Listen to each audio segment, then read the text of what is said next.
Comrade B Venkat గారిని మనల్ని ఉద్దేశించి మాట్లాడాల్సిందిగా కోరుతున్నా. ఆ తర్వాత బీఆర్టీయూ లైన్లో బీఆర్టీయూ ఉంటారు.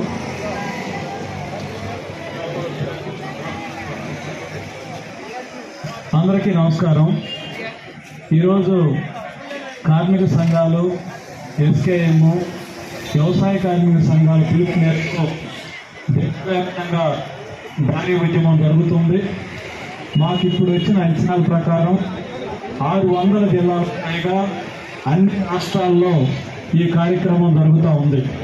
ఈ కార్యక్రమం ప్రత్యేకత ఏమిటనంటే బిఎంఎస్ తప్ప మిగిలినటువంటి అన్ని కార్మిక సంఘాలు, అన్ని రైతు సంఘాలు, అన్ని వ్యవసాయ కార్మిక సంఘాలు, ఇంకా చెప్పాల్సి వస్తే 90% కార్మిక వర్గానికి, రైతులకి, వ్యవసాయ కార్మికులకి ప్రాతినిధ్యం వహిస్తున్నటువంటి సంఘాల ఆధ్వర్యంలో జరుగుతున్న మొట్టమొదటి ఆందోళనని సగర్వంగా ప్రకటిస్తా ఉన్నాను. ఈ రోజు దేశంలో అంత బాగా జరుగుతూ ఉంది. నరేంద్ర మోడీ గారు, మేము అడుగుతా ఉన్నాం, మీ కార్మిక చట్ట కోళ్ల వల్ల ఎవరికి ఉపయోగం జరుగుతూ ఉంది?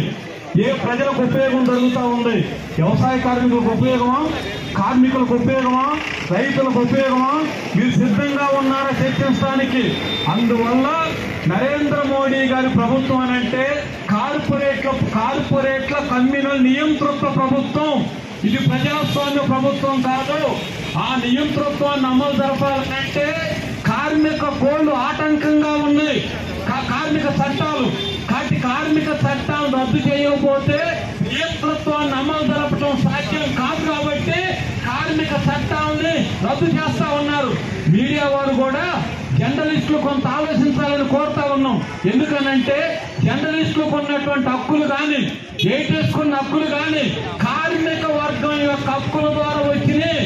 రేపు గనక లేబర్ కోడ్లు అమలైతే దేశంలో నష్టపోయేది కార్మికులు మాత్రమే కాదు, జర్నలిస్టులు కూడా నష్టపోతారు. దాన్ని గుర్తించండి. జర్నలిస్టులకు అందరికంటే ఎక్కువ నష్టం జరిగింది. వ్యవసాయ కార్మికులకు నష్టం జరుగుతుంది, రైతులకు నష్టం జరుగుతుంది. కాబట్టి ఈ కార్మిక కోళ్లకు వ్యతిరేకంగా ఎస్కేఎం వ్యవసాయ కార్మిక సంఘాలు కూడా మేము ముందుంటాము. ముందుంటమే కాదు, నరేంద్ర మోడీ గారు సింగు పోరాటం మొదలైనప్పుడు ఎగతాళి చేశారు, మీరు విజయం సాధించారన్నారు. అలాంటి నరేంద్ర మోడీని ఆయన ప్రధానమంత్రి అయిన తర్వాత రోడ్ల మీద నిలబెట్టి క్షమాపణ చెప్పించాం. అంతేకాదు 4 కోళ్లకు వ్యతిరేకంగా నరేంద్ర మోడీని క్షమాపణ చెప్పించాలి. అంతవరకు ఉద్యమం కొనసాగాలి అని మేము కోరుతా ఉన్నాం. అంతేకాదు ఇండియా బ్లాక్ పార్టీలు ఉన్నాయి. మీరేం చెప్తున్నారు?